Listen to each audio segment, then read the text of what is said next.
আগামীকালই SSC বিজ্ঞপ্তি প্রকাশের সম্ভাবনা। যে খবর আপনাদের জানাচ্ছি, আগামীকালই এসএসসির বিজ্ঞপ্তি প্রকাশের সম্ভাবনা। 31শে মের মধ্যে বিজ্ঞপ্তি প্রকাশ হবে, এই কথা গতকালই জানিয়েছিলেন।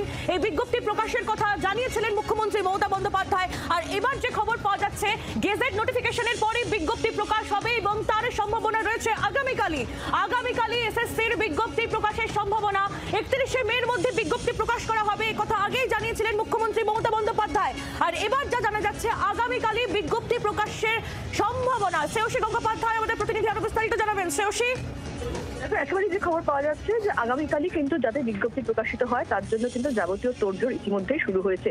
সেক্ষেত্রে যে গেজেট নোটিফিকেশন, অর্থাৎ যে ক্ষেত্রে রুল বা এই সংক্রান্ত যে গেজেট নোটিফিকেশন, সেই নোটিফিকেশন হয়ে যাওয়ার পরেই কিন্তু কার্যত বিজ্ঞপ্তি প্রকাশ হবে। সেক্ষেত্রে হতে পারে যে সেটা হতে হতে অনেক রাত্রি হয়ে গেল, সেটাও হতে পারে। কিন্তু তোড়জোড় যেটা শুরু হয়েছে যাতে আগামীকালই কিন্তু বিজ্ঞপ্তিটা প্রকাশিত হয়।